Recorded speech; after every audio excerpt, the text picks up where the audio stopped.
महारांचे धर्मांतर झाले म्हणजे अस्पृश्यांनी बौद्ध धर्माची दीक्षा घेतली. 1956 साली 14 ऑक्टोबर 1956 साली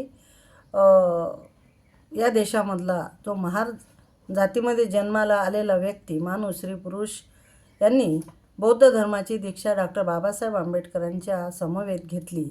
ज्या कारणाकरिता धर्मांतर झाले तो हेतू साध्य झाला काय? त्याचा शोध घेताना तो हेतू साध्य झाल्याचे दिसते. बौद्ध धर्माचा स्वीकार केल्याने काय फायदा झाला असे जे विचारतात ते एकतर आंधळे असले पाहिजेत किंवा जाणून बुजून दिशाभूल करण्याचा त्यांचा प्रयत्न असावा असे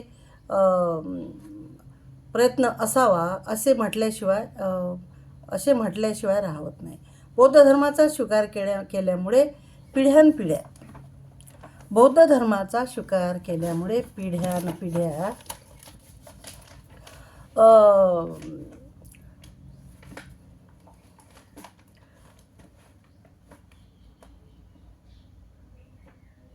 अंतःकरणात रुजलेला न्यूनगंड आंबेडकरांच्या अनुयायातून नाहीसा झाला. एक स्वाभिमानी माणुसकीच्या हक्कासाठी लढण्यास तरुण पिढी निर्माण करण्याचे श्रेय निसंशय धर्मांतराला आहे. ज्यावेळी एखादा समाज वर्षानुवर्षे पिढ्यानपिढ्या उपाशी राहून उराशी बाळगलेले देवधर्म फेकून देण्यास तयार होतो,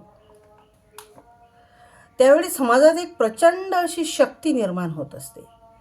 ज्या समाजाने शेकडो वर्षाच्या श्रद्धा सोडण्याची मानसिक तयारी केली तो मग सर्व छोट्या मोठ्या श्रद्धांबाबत चिकित्सक बनतो. डॉक्टर बाबासाहेब आंबेडकरांनी धर्मांतरासोबतच शिक्षणाची जी विलक्षण आवड व ईर्ष्या आपल्या समाजात निर्माण केली, त्यामुळे डोळस मानवी मूल्ये मानणारी एक मोठी तरुणांची पिढी तयार झाली, हे नाकारता येणार नाही. डॉक्टर बाबासाहेब आंबेडकरांनी शिक्षणाचे महत्त्व जाणले होते म्हणून ते नेहमी आपल्या व्याख्यानातून शिक्षणाचे महत्त्व पटवून देत असत. त्यांच्या मते शिक्षण हीच खऱ्या अर्थाने जीवनाच्या प्रगतीकरता महत्त्वाची बाब होय आणि म्हणूनच बौद्ध लोकांनी आपल्या अपत्यांना शिक्षण देण्यास अग्रक्रम दिलेला आहे. एवढेच नव्हे तर त्यांनी शैक्षणिक संस्थांची निर्मितीसुद्धा केलेली आहे.